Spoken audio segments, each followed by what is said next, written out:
നമസ്കാരം. Raf talk ഫുട്ബോളിലേക്ക് അവർക്കും സ്വാഗതം. ജൂഡ് ബെല്ലിംഗാമിന് ഇത് വല്ലാത്തൊരു കാലമാണ്.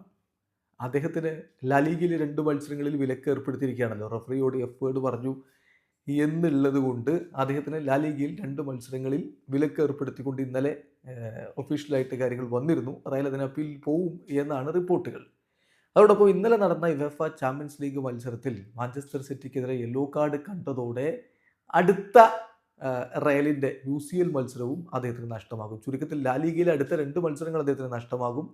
കൂടാതെ ഇതാ യുവേഫ ചാമ്പ്യൻസ് ലീഗിലെ അടുത്ത മത്സരവും ബെല്ലിംഗാമിന് നഷ്ടമാകുമെന്നുള്ളതാണ് സ്ഥിതിവിശേഷം. അതായത് അക്യുമുലേറ്റഡ് യെല്ലോ കാർഡാണ്. സോ യെല്ലോ കാർഡിൻ്റെ എണ്ണം കൂടുതൽ യെല്ലോ കാർഡ് ലഭിച്ചാൽ കിട്ടാറുള്ള ആ സസ്പെൻഷൻ ഉണ്ടല്ലോ, അതാണ് ഇവിടെ വിനയായിരിക്കുന്നത്. അതേസമയം ഒരു കാര്യം കൂടി ശ്രദ്ധിക്കുക. ഇനി അങ്ങോട്ട് ഇതുവരെയുള്ള എല്ലാ യെല്ലോ കാർഡുകളും ക്യാൻസൽ ആവുകയാണ്. അതേസമയം ഇങ്ങനെ സസ്പെൻഷൻ ഉണ്ടെങ്കിൽ അത് അടുത്ത റൗണ്ടിലേക്ക് കൊണ്ടുപോകും.